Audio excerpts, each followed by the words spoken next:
Game of Thrones Season 3. So we're back again. What a surprise, I know. We're back for another season of Game of Thrones. Game of Thrones Season 3, guys. Oh my gosh.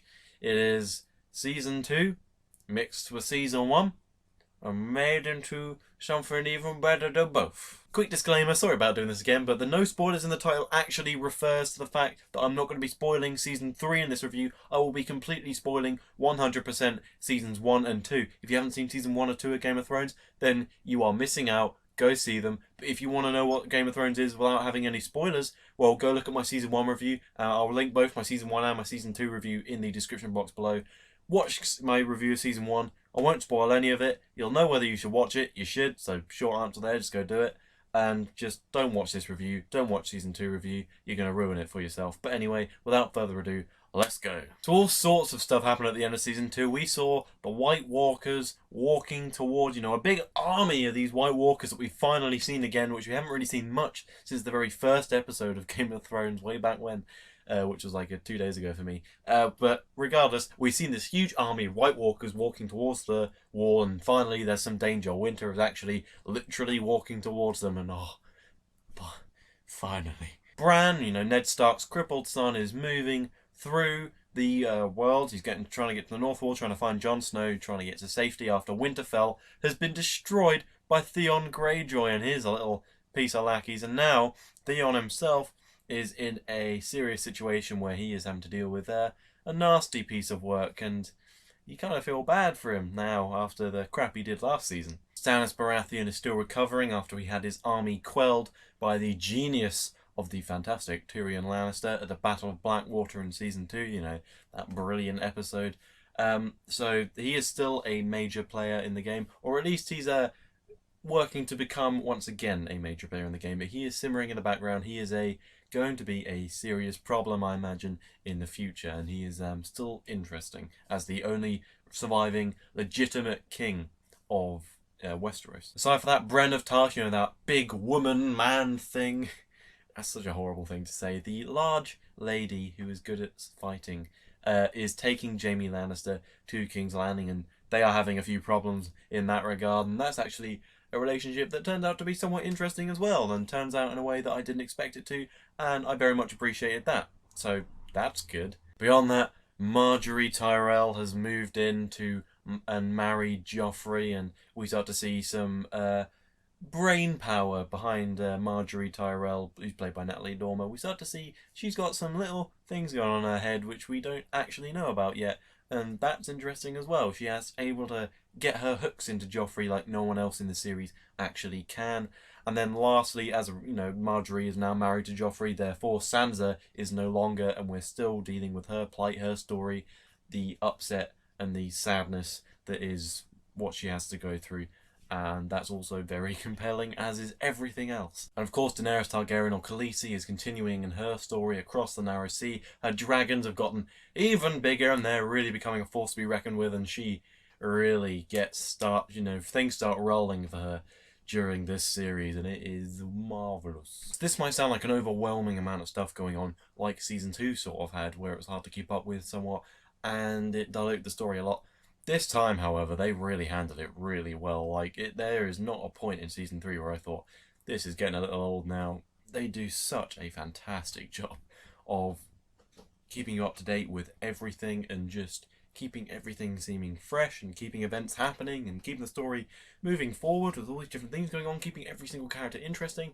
They do so much better this time than they did in the last season, and the last season wasn't even bad. Marked improvements have been made as well in other areas, for example, characters. Jon Snow finally, as I said, I hoped he would, he has come into his own. He's now interesting, the way he interacts with the wildlings. He now has a sort of wildling GF that he has to, something happens with them, and I'm not going to explain what that is. He has a wildling GF anyway, and they are working towards going to the wall, and he has his motives, which he doesn't actually vocalize, and it's all very interesting. Jon Snow has finally become interesting, and it's so good to see, and I can imagine from now he's just going to get better and better and better. Very good stuff. I mean, Daenerys, again, finally, she has started really moving the ball, really started rolling. She is becoming even more a force to be reckoned with every day. I cannot wait for her to enter Westeros whenever that happens. I can't wait for her to start wreaking havoc. But what we have now, I can't complain about like I did in the review of season 1/2. She is being put to good use, and even though she's not actually there yet, it's still a mind-bogglingly good TV. It's still so good to watch. Oh, and all the plight with all the characters, it all works so well. They don't put a foot wrong in this series. It's one of these things where you measure how good it is based on how good the good things are, instead of how many good things there are in comparison to bad things. There's nothing bad about season 3. If you're going to start looking for bad things about the season, you've really got to dig deep and you've got to really try and find them. And that's incredible considering this is 10 hours, 9 hours of TV. This is 9 hours of content and I'm struggling to find one thing wrong with it. That should tell you just how good this is as a show and how far it's come. It's just so good. I've tried, but it's really hard. Okay, so a nitpick. A nitpick. This is all I can find. Tyrion's lover Shay has a degree of importance in this series with regards to the plot of the side stuff with Tyrion. She has a degree of importance this time around, and I don't find her that interesting of a character. I find her actually really, really annoying. So I wasn't involved in that. And sometimes I just wish she'd just go away and just disappear because you're dragging down Tyrion. Don't drag down Tyrion. He's the best. I never liked her. I find her really annoying. And she just gets more annoying this season because she just becomes a problem. And she is just not suited to the life that Tyrion lives. And I guess that's the point. But it still annoyed me. And beyond that, I guess another argument you could make is that the stuff with Theon Greyjoy, him dealing with his side of the story, is purely there for shock value. And in many ways, yeah, I can kind of see where you're coming from, but I thought it made for some, good drama. It was pretty hard to watch. They use a degree of restraint mainly because they're not allowed to show that stuff on TV.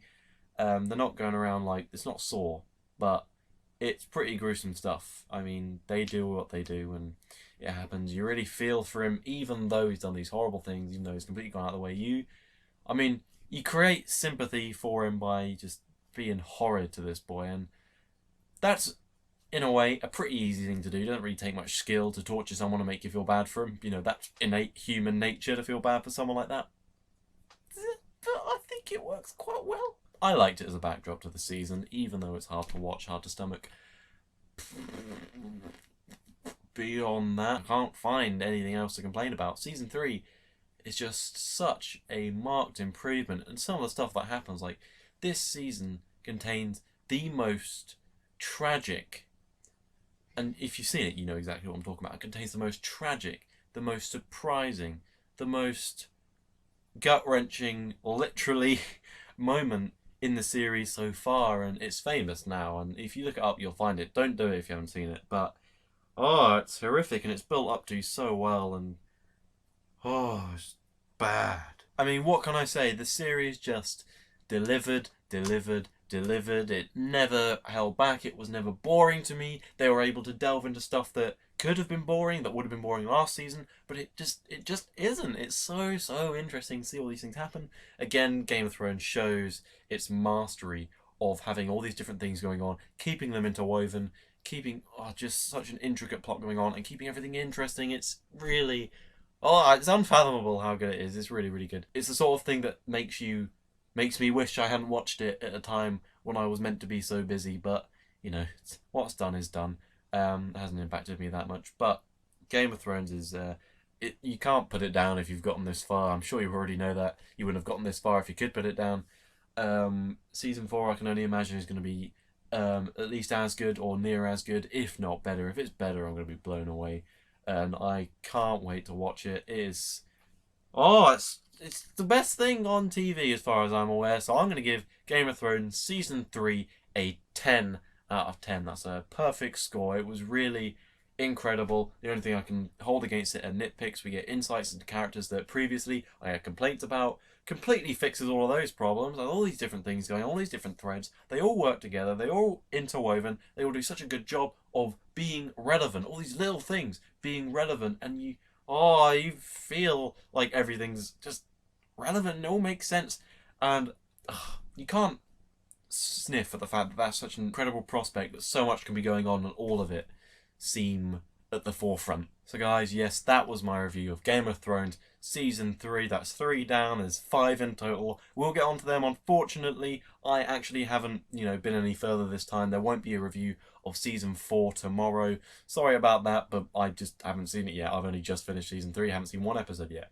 But we'll get onto that eventually. It'll be quite a while though. If you're watching this video, I've been away for about 2 days already, and I've endeavoured as hard as I can to make sure there are reviews up every single day, scheduled uploads. I've worked my ass off over 2-3 days to make sure that there are enough videos until I get back, which will be on the 29th, 30th of June. So there's a lot of reviews to come. That said, next review tomorrow will be Jurassic Park 1, followed by 2, followed by 3, and then followed, of course, by Jurassic World. How did I end up on this? How did I end up on this hand? Jurassic Park 6, everyone. Yeah, there are tons more reviews coming. Eventually I'll get with a Game of Thrones 4 review. It'll be good to have a rest so that the seasons aren't all blurring together in my head. But, we do what we have to. So, thank you for watching. If you like this video, please like and favourite in the boxes below. If you really liked it, please subscribe. It helps me so much more than you know. There's going to be so many more coming. And just thank you again for watching.